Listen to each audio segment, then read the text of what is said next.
Olá, eu sou Nayara Cortez Eu sou o Will Brandão. e esse é um novo episódio do podcast Empresa Exponencial, o podcast que te ajuda na construção de uma empresa que bate metas através de uma gestão bem feita. Tudo bom, Will? Tudo bem, Nay, e você? Tô- Há quanto tempo? Faz tempo, né? É, Hoje a gente vai inaugurar aqui a nossa terceira temporada do podcast. podemos chamar de terceira temporada. Podemos, né? Acho Podemos. que começando uma nova rodada aí de temáticas para os empresários que querem mudar o dia a dia da gestão da empresa deles, com dicas bem práticas que a gente traz aqui no dia a dia. E algumas novidades para essa temporada. Exatamente, essa Algumas temporada mudanças. boas mudanças também. E a temática de hoje é uma temática nova também, que a gente não tinha falado aqui no canal ainda. Que é sobre como escolher a melhor opção de conta corrente para sua empresa. Para inaugurar essa nova temporada aí, trouxemos esse tema. Uso conta PJ. Conta PJ, exatamente. Para os empresários que têm alguma dúvida, né? Que ficam confusos na hora de escolher qual banco, onde abrir, qual tipo de conta abrir, né? Óbvio, conta corrente, mas qual pacote escolher. Então tem tantas opções hoje em dia, inclusive dúvidas sobre banco digital ou se é banco tradicional. Dando já alguns spoilers do que vocês vão ouvir aqui nesse episódio. A gente vai falar um pouquinho como que você faz essa escolha e esclarecer algumas dúvidas sobre o que você tem que olhar, sobre pacotes, valores, tipos de tecnologia, atendimento, agência.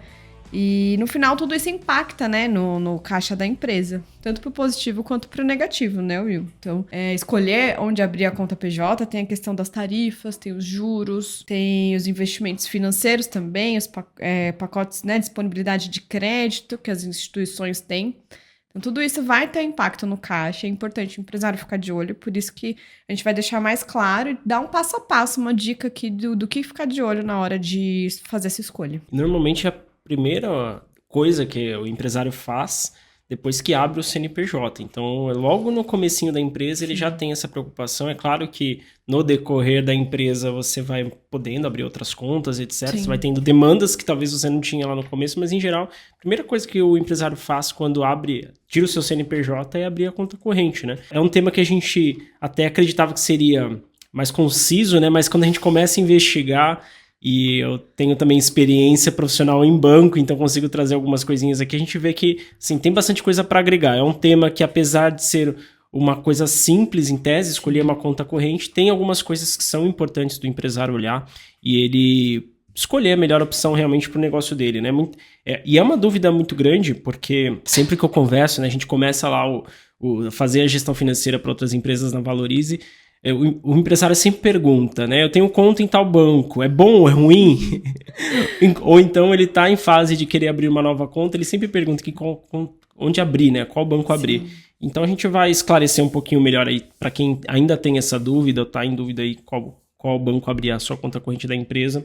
A gente vai esclarecer isso melhor hoje. E você falou aí sobre quem está iniciando a empresa, que é o próximo passo logo depois de abrir o CNPJ, mas acho que para quem está pensando em otimizar o uso de recursos também, otimizar a rotina financeira da gestão e controle, acho que faz todo sentido pensar, né?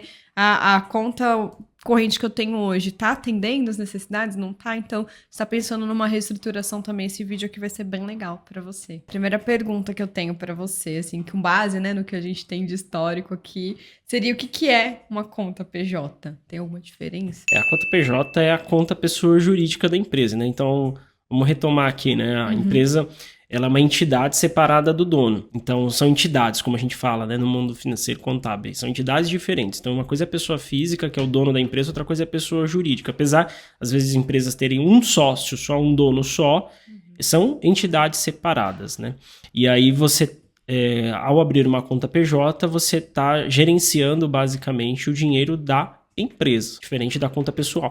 Inclusive, esse é um tópico que a gente fala bastante, né, de não misturar as contas pessoais com as contas da empresa, por isso que é importante, né, já dando também um antemão aí, a importância de abrir a conta PJ para você já fazer essa separação, que é pessoa física. Aliás, pessoa física tem demandas diferentes da pessoa jurídica, no contexto geral. Com certeza, e no aí, dia a dia, né? exatamente. E a conta PJ é isso. Então, é uma conta para movimentação financeira da empresa, além também de poder tomar serviços, comprar produtos específicos para a empresa.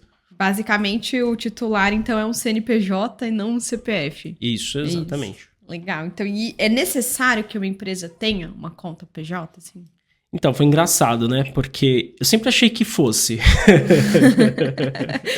Pela tua visão de gestor financeiro, Gestor financeiro, exatamente, né? Então, por mais surpreendente que seja, não é obrigatório por lei você abrir uma conta da empresa.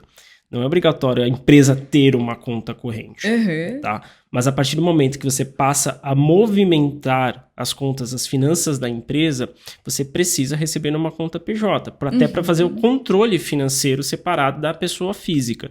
Então, assim, de uma forma geral, ele não é obrigatório por lei, mas ele é obrigatório para a gestão, para profissionalismo da empresa, no final das contas, né? E acho que o principal, talvez, a vantagem, o benefício de você ter a conta PJ é exatamente fazer a separação dessas duas entidades, pessoa física da pessoa jurídica, né, e ter o melhor controle financeiro, tanto para o dono da empresa, que precisa fazer ali as conciliações bancárias, né, ou o dono, ou enfim, a pessoa responsável por isso, precisa fazer as conciliações, fazer o controle do contas a pagar, do contas a receber, do fluxo de caixa, fica muito mais fácil, mas também para a contabilidade, porque ela se comunica com o governo, ela vai falar o que você fez, né? Qual foi a sua movimentação financeira para o governo. E aí você ter isso separado, com certeza, já ajuda, também facilita muito para a contabilidade, né? Não tem nenhum tipo de problema ali. Eu diria também que acho que segundo motivo, né, porque é necessário a empresa ter uma conta PJ, é basicamente para ter recursos específicos que são para empresas, né? São recursos disponibilizados especificamente para empresas pelos bancos. Então, por exemplo, é muito mais fácil você gerenciar acessos de acesso ao banco mesmo, né? Através da conta PJ do que na conta PF. Então, assim... Você diz assim, questão de funcionalidade, você liberar acesso para uma outra pessoa? Isso, então vamos lá, né? O empresário, ele é o administrador da empresa. Ele tem plenos poderes sobre a empresa. Ele pode... pagar, ele pode receber, ele pode contratar um empréstimo, ele pode investir, isso tá dentro dos poderes dele, né? Em geral, no contrato social já está escrito que o administrador da empresa pode fazer isso. Certo. E aí, só que ele não quer fazer isso, ele quer delegar isso para uma empresa, seja um BPO, ou então para uma pessoa física mesmo, um funcionário. E aí ele vai ter que criar um acesso para aquela pessoa poder criar poder utilizar, né, fazer a movimentação que ele precisaria fazer. E aí é muito mais fácil. Na conta PJ, você tem a possibilidade de fazer uma gestão desses acessos de uma forma muito mais fácil. Enquanto que na pessoa física, ele teria, por exemplo, que criar uma procuração para essa outra pessoa poder ter acesso à conta corrente. Então é algo bem mais burocrático, bem mais difícil. E na PJ você faz tudo isso basicamente pelo internet banking ali, você cria os acessos, cria o perfil que você quer para o teu funcionário, né? Ou seja, quais poderes que ele vai poder acessar ali no banco, e você simplesmente já cria o usuário e ele já pode passar a movimentar. Então, essa gestão de acessos, né, gestão de segurança até, fica muito mais fácil através da conta PJ, né? Eu acho que outra vantagem aí dentro dos recursos que são específicos aí para a empresa são acesso a linhas de crédito também específicas para PJ. Por exemplo, linhas de capital de giro, linhas de antecipação de recebíveis, tipo maquininha de cartão, tipo boleto. Então, eu recebo num prazo muito longo minhas vendas, eu quero receber antes. Eu posso ir no banco, contratar uma linha de antecipação e cada vez que eu emitir um boleto, por exemplo, para 90 dias, eu acordo que através de um pagamento de uma taxa de juros eu posso receber no meu dia seguinte, por exemplo. Tá? Isso é uma coisa que existe só para a empresa. Só para a empresa, exatamente.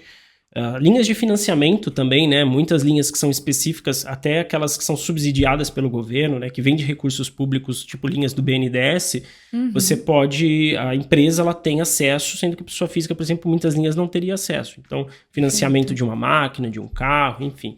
São linhas aí que são só através da conta PJ que você vai conseguir acessar, tá?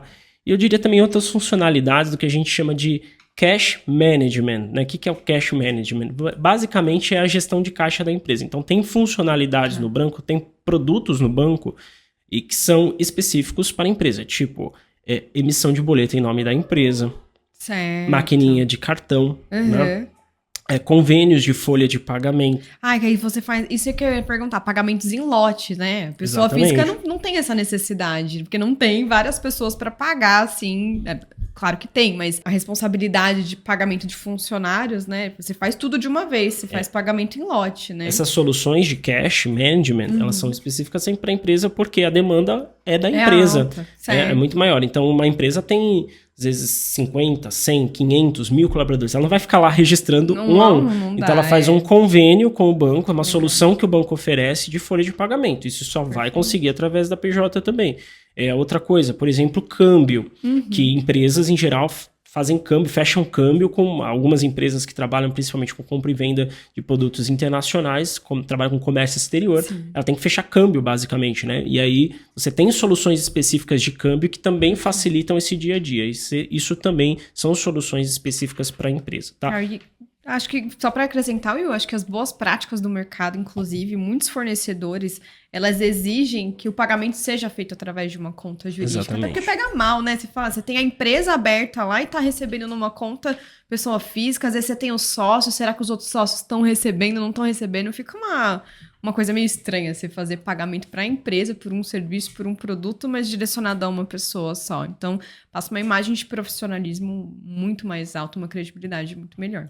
Sim, é por isso que eu até falei que ele é obrigatório do ponto de vista profissional para a empresa. Exatamente. Porque além de todas essas soluções que são oferecidas pelos bancos para as empresas, também é possível você ter esse aspecto mais de credibilidade. Você imagina, você fechou a venda com o cliente e o cliente ele vai ter que transferir para sua conta pessoal, não vai pegar bem, não vai gerar uma credibilidade com o cliente, né? Então, é importante fazer sim essa separação, acho que do ponto de vista de profissionalismo mesmo, já ajuda bastante. Will, a gente gosta bastante de falar de dica prática e coisa que o pessoal que está nos acompanhando aqui consiga aplicar no dia a dia deles. O que você diria, assim, por onde que o empresário, a empresária começa a fazer essa escolha do banco para abrir a conta PJ da empresa? Por onde começar? Eu diria para ele pensar primeiro na necessidade dele, presente e futura também da empresa. Então ele vai ter que ter também uma ideia do que ele vai querer com a empresa no futuro, tá? Que eu diria, que seria avaliar a necessidade? Ele olhar se ele vai precisar da conta corrente, basicamente para fazer movimentações de rotina, seja transferência, só pagamento de boleto, coisas mais simples. Se ele quiser coisas mais simples, ele vai ter uma gama de opções, talvez que sejam menos custosas para ele. Se ele preferir, por exemplo, ele precisar essas funcionalidades, essas soluções de cash management, de gestão de caixa, tipo emissão de boletos em lote ou integrados com o sistema, pagamento através de folha de pagamento, acessar a maquininha de cartão, tudo isso são soluções também que ele talvez vai ter uma outra gama de bancos para se trabalhar da melhor forma, com custos menores. Ou também, eventualmente, se ele vai precisar de crédito, por exemplo. Ele é um cliente, é uma empresa que já sabe que vai precisar de crédito, ele vai ter uma outra gama de opções. Vão ter diretrizes diferentes de escolha. Então, se ele precisa para movimentação de rotina, coisa básica, ele vai ter uma gama de opções. Se ele precisar de soluções de cash, ele vai ter outra gama de opções. Se ele precisar de crédito, ele vai ter outra gama de opções. Se ele precisar de investimento também, outra gama de opções. Então, se ele é um cliente que ele sabe que vai precisar, quer ter soluções de investimento, também é outro perfil de banco, tá? Então tem bancos que eles atendem diferentes necessidades. Então a primeira coisa é que ele vai ter que entender qual é a necessidade dele. É normal a empresa que está começando, ela só vai querer fazer coisas de rotina, né? Básico por enquanto, até porque não tem muita movimentação, etc. Então ela vai querer, no máximo, soluções de cash ali que a gente comentou, tá? E aí ele vai escolher um banco. Só que daqui a um ano a empresa dele vai crescer e ele vai sentir necessidade de crédito, por exemplo.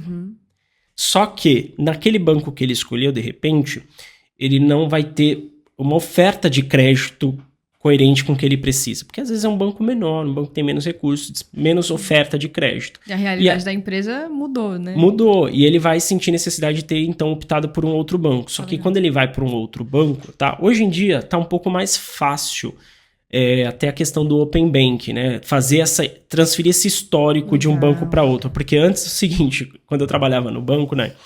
O cliente, assim, ele chegava, eu quero abrir conta para minha empresa. Legal, por que você precisa abrir conta para sua empresa? Ele está pensando em abrir sua conta com a gente, né? A primeira coisa, a gente tenta entender, fazer um diagnóstico mesmo que básico ali, por que ele quer abrir a conta. Porque eu estou precisando de 1 milhão para minha empresa. Certo, a necessidade dele era investimento. De crédito, né? na verdade. Crédito. Isso. Eu tô precisando de 1 milhão para minha empresa. a gente tem que sentar com o cliente e falar o seguinte, olha, bacana, que bom que você optou pelo nosso banco, só que a gente possivelmente não vai conseguir te ofertar esse limite de crédito por hora, né? É claro que isso vai demandar uma análise de crédito. Tem níveis de atendimento no banco, por exemplo, tem níveis de varejo, como a gente chama. São empresas pequenas que acessam habitualmente a agência ali, o gerente do varejo. Existe também o atacado, como a gente chama, que engraçado. O banco trabalha com varejo e atacado. Então o varejo 80% do número de clientes que o banco tem são empresas pequenas, médias até, e tem o atacado que já são volumes maiores de empresas, em termos de faturamento, em termos de tamanho.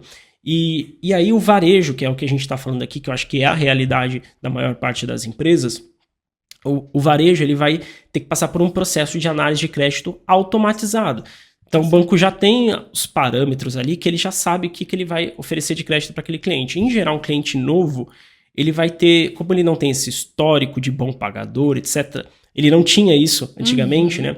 Ele demorava para conseguir ter crédito, ter uma linha de crédito com volume talvez de 1 milhão, por exemplo, não seria algo que ele conseguiria de uma hora para outra, né? Só que hoje existe um negócio chamado Open Banking, né? Que foi, acho que, lançado em 2020 ou 2021, se eu não me engano. Hoje ele permite, claro, com autorização da empresa, fazer a transferência de histórico de movimentação de um banco para outro. Então imagina que hoje você sempre teve a conta da sua empresa no Itaú.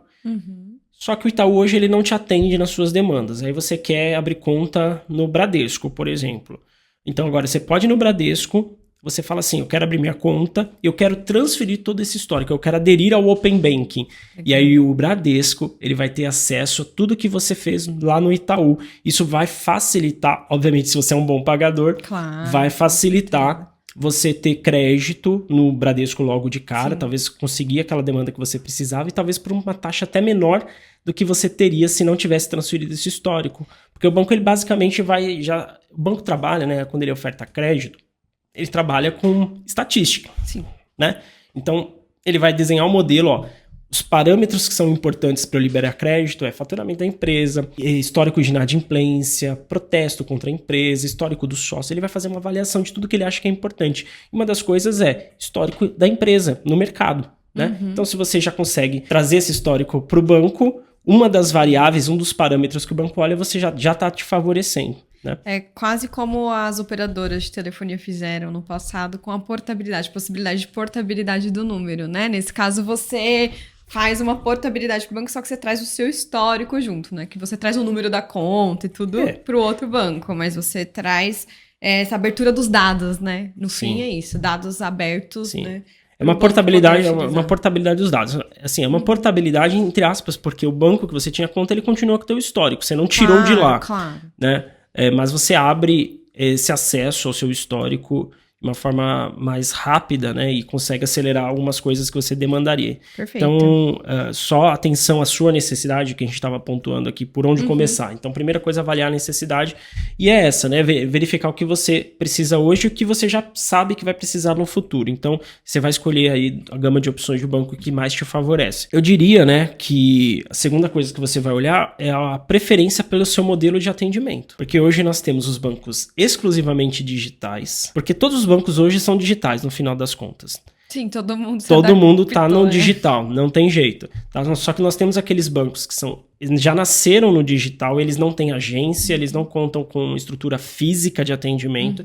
E você tem os bancos tradicionais, vamos colocar assim, que são os bancos que têm sim aquela questão de ainda ter um contato com o gerente, você tem uma pessoa específica com quem que você fala, então você tem algumas facilidades ali em termos de atendimento, né?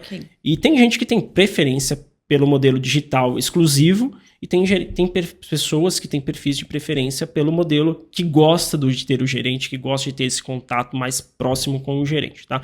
Então, avaliou a necessidade, agora você vai avaliar a forma de atendimento que você precisa, tá? Que você tem preferência aí de acordo com o teu perfil, tá? E já te adianto, né, que os bancos digitais, além dessa diferença entre a forma de atendimento, o modelo de atendimento mais online, né? Mais online ou mais presencial, tem outras diferenças também, Tá? Certo. O banco digital ele já nasce num contexto que existia um portfólio, né, um mercado bem concentrado de bancos. Então existiam os bancões. O Banco do Brasil que eu trabalhei era aí você tinha o Itaú, você tinha o Bradesco, você tinha a Caixa e o Santander. Basicamente eram 5 bancos que dominavam todo o mercado. Certo.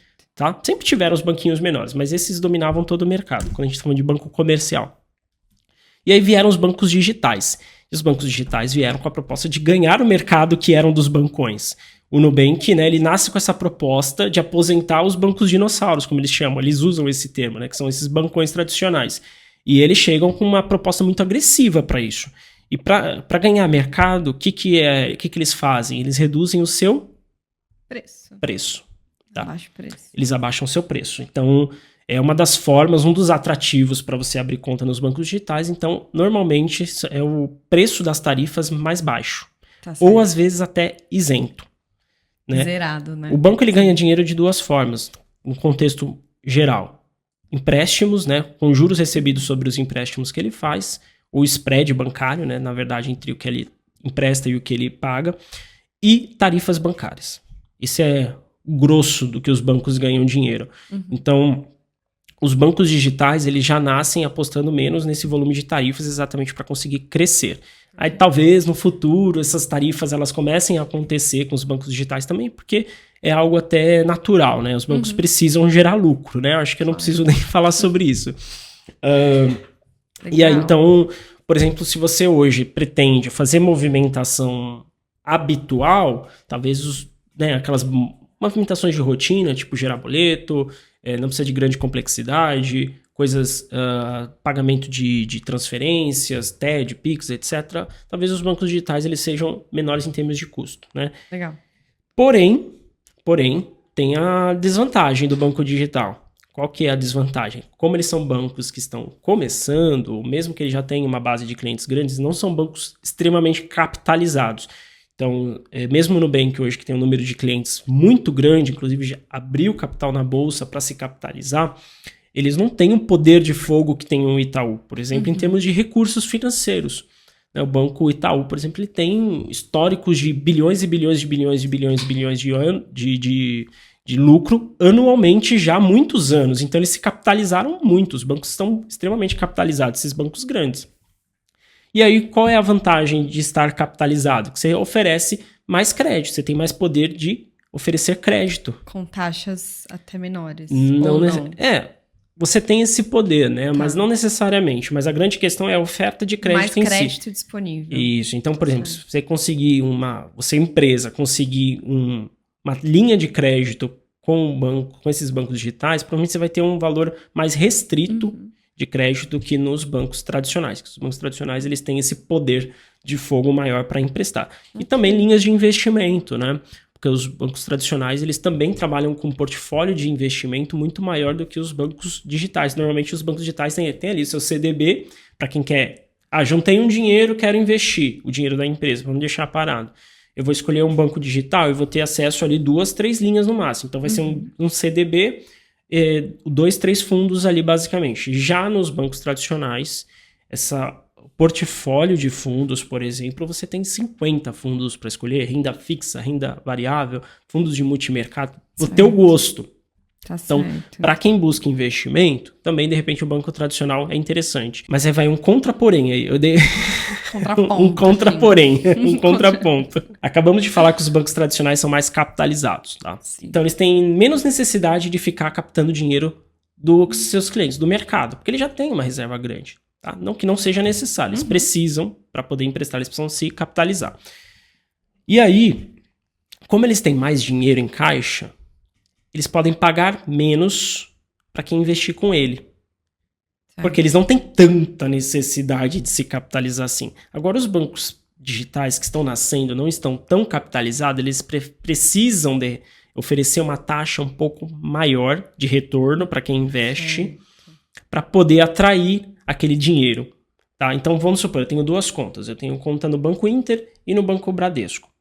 No Bradesco, eu, por exemplo, vou conseguir um CDB ali, eu tô dando, que é hipotético, é só uma situação que pode acontecer, tá? Não tô dizendo que a taxa hoje é essa. Na verdade, não sei exatamente, mas você vai, por exemplo, eu tenho 100 mil reais para guardar da empresa.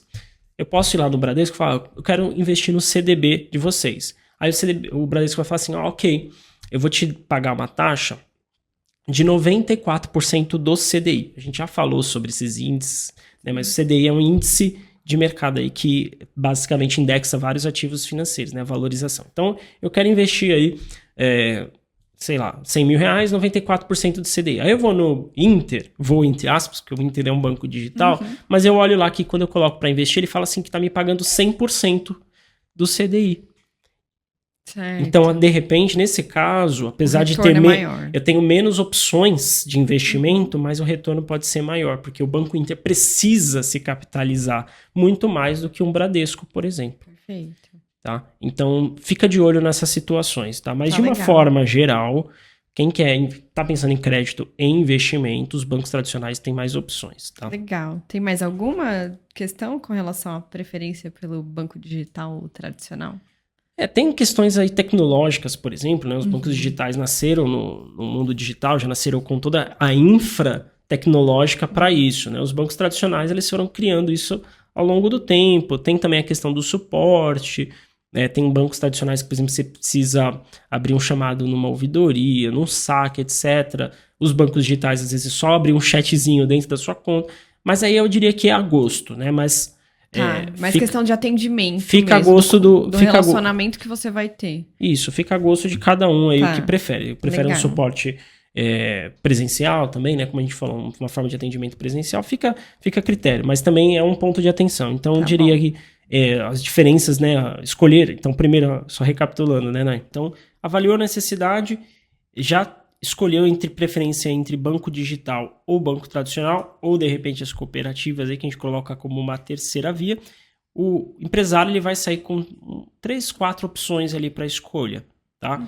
E aí eu diria que ele, para ter a decisão perfeita, ele vai comparar dentro dessas 3, 4 opções 3 itens. Will, então antes de você passar esses 3 itens para as pessoas tomarem a decisão final, queria aproveitar e pedir para quem está acompanhando a gente aqui pelo Spotify, compartilha o link com outros empresários e empresárias, para quem acompanha pelo YouTube também, dá para pegar o link e compartilhar com suas redes de networking mesmo, para que esse conteúdo chegue a mais pessoas e ajude outros empresários e empresárias a melhorar a gestão das suas empresas. Se você está acompanhando pelo Spotify, também entra no perfil do podcast, clica nos 3 pontinhos e classifique com 5 estrelas.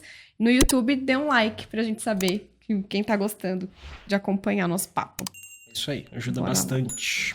Compartilhar aí. Posso passar os 3 itens? O que precisa ser avaliado na hora de escolher, de fato? Então, ficaram ali as opções que, a partir de um determinado momento que ele fez essas 2 avaliações no começo, e aí ele vai colocar, acho que pontuar 3 coisas em cada opção dessas que ele tem nas mãos, tá? A primeira dela é custo.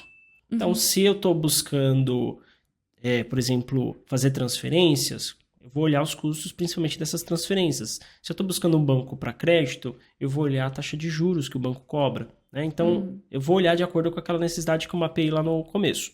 Então, eu vou olhar, a primeira coisa, custo. Tá? Segunda coisa que eu vou olhar são serviços ofertados.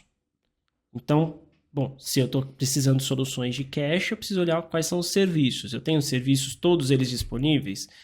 Eu conseguiria integrar isso, às vezes, com o meu sistema, com o meu ERP. É importante fazer essas avaliações também do ponto de vista de serviços ofertados, tá? Tem bancos, por exemplo, que não trabalham com antecipação de recebíveis.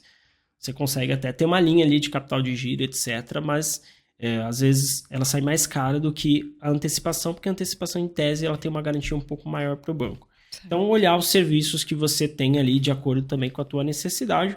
E aí olhar também, eu acho que colocaria como terceiro item, como critério de escolha, o atendimento. E aí eu já sugeriria, né, para olhar a qualidade do atendimento. Então, você tem algumas ferramentas hoje, Reclame Aqui, você tem outras coisas, né, outras ferramentas que você pode pesquisar e entender a qualidade, se o atendimento ele tem a qualidade que você gostaria ou não. Isso, legal. E com relação a isso, o Banco Central, inclusive, disponibiliza um ranking de reclamações que chegam, né? As reclamações, óbvio, formalizadas por ouvidoria, que chegam até o Banco Central. E é interessante olhar para além do Reclame Aqui, porque você consegue ter uma ideia de como que esses bancos lidam com algumas questões pontuais. E, de repente, tem uma necessidade muito grande da tua empresa, você pode ver que está acontecendo muito com algum banco específico, aí você vai para uma outra opção que vai te atender melhor. E esse ranking do Banco Central, ele é disponibilizado, ele é público, a gente vai deixar o link também dele aqui na descrição do vídeo, mas eu queria destacar hoje, né, olhando assim os resultados do quarto trimestre de 2022, tem os 10 primeiros bancos assim que tem um maior índice de reclamação e, obviamente, que esse índice de reclamação ele é proporcional à quantidade de clientes que esses bancos têm. Então, o primeiro hoje estava, né... São os 10 bancos com pior índice, na verdade, certo? Com maiores índices de reclamações, e esses índices eles são comparados pelo tanto de reclamação na ouvidoria, que chega para o Bacen, e número de clientes. Então, quanto mais no topo, pior para o banco. Isso, mais reclamações ele tem, né, no Banco Central. Exatamente. Então, os 10 primeiros, né, do balanço do último trimestre, do quarto trimestre de 2022 foram... O primeiro era o BTG Pactual, o Banco Pan, né, o conglomerado. O segundo tá o Inter, o terceiro tá o C6 Bank, o quarto o PagBank, PagSeguro.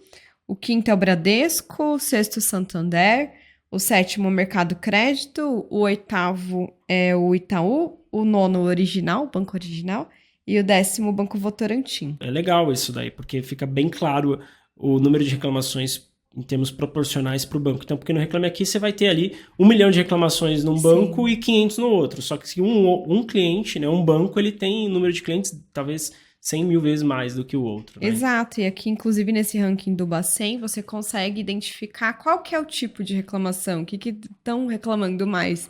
E clicando ali, né, nas páginas que tem disponíveis, você pode ver se de repente é uma coisa que você demanda muito na tua operação financeira no dia a dia.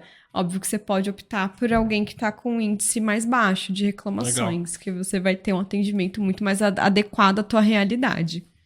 Bem bacana. Então, ó, não escolha um banco antes de entrar nesse link que a Nai vai colocar aqui na descrição, porque você não vai entrar num banco que tem um índice muito alto de reclamação, porque você já sabe que quando você precisar, provavelmente você vai ter problemas. Lembrando que assim, né, Nai, a gente está olhando o último relatório do Bacen, isso pode mudar, o banco ele pode Com certeza muda. Então, talvez você vai acessar agora e vai estar outro ranking, né? Mas é interessante você ir acompanhando isso, bem bacana essa dica aí. Bom, e para quem nos acompanha agora, o Wilton sabe que a gente chegou no momento da pergunta do empresário. O que é a pergunta do empresário? A gente tem lá o nosso Instagram, é o @willbrandão_exp, para quem não segue ainda, nos acompanhe por lá também.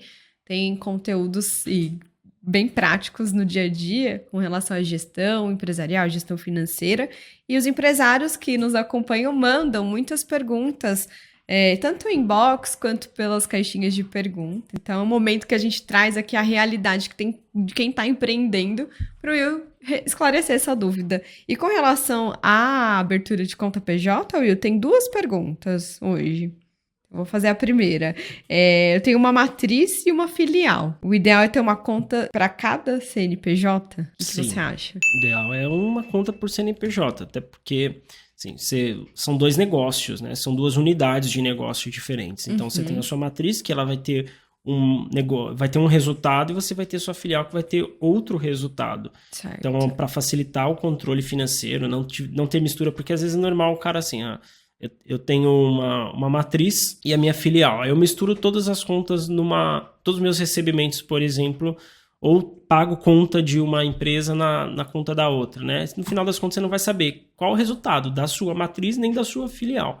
Então, já separa isso, né? Até pensando, se você já tem uma filial, provavelmente você está pensando em expansão, vai facilitar também você colocar isso como um processo padrão aí para tua empresa. E aí você cria reservas específicas também para cada unidade. São controles diferentes, né? São demandas e resultados diferentes para cada negócio. Tá legal. Então, fica aqui essa dica para quem tem matriz e filial, aí quem tem franquias também, acho que serve bastante. Próxima dúvida, o empresário enviou pra gente por direct, Will, lá no Instagram. Eu paguei a dívida com desconto no banco, porém ainda não consigo movimentar essa conta. Eu devo abrir uma outra para a empresa?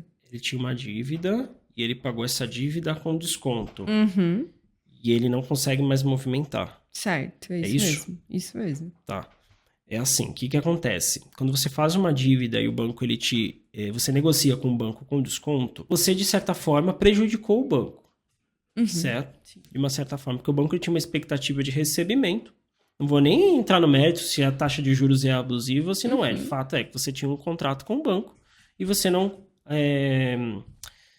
cumpriu com o teu acordo. Você vai lá e faz um desconto, né? O banco, normalmente, quando passa muito tempo, ele vende aquela dívida para uma empresa de cobrança. Se aquela empresa de cobrança conseguir recuperar aquela dívida, melhor para a empresa de cobrança, né? Então, a empresa de cobrança ela cobra por uma fração daquilo que a empresa deve e depois ela vai tentar recuperar essa dívida, tá? Tá legal. E aí, o que acontece? Se você negocia com desconto, o banco ele entende, tá, que talvez teu histórico ele vai ficar, de certa forma, manchado ali, porque você, de uma forma ou de outra, não cumpriu o que foi acordado. E você vai ter, sim, uma restrição, não que você não possa movimentar. Você cumpriu o teu acordo, teu nome vai ser limpo, etc. Mas no banco, internamente, fica uma restrição, que a gente chama de restrição absoluta, de que ele vai talvez te impedir de tomar crédito no futuro. Movimentar você pode. Entendi. Você pode, sua conta não está mais devedora.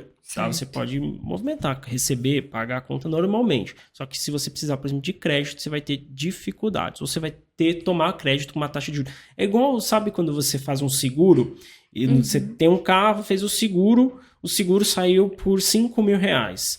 Aí você tem um sinistro. Teu carro é roubado. Sim, fica o histórico. Teu carro é roubado.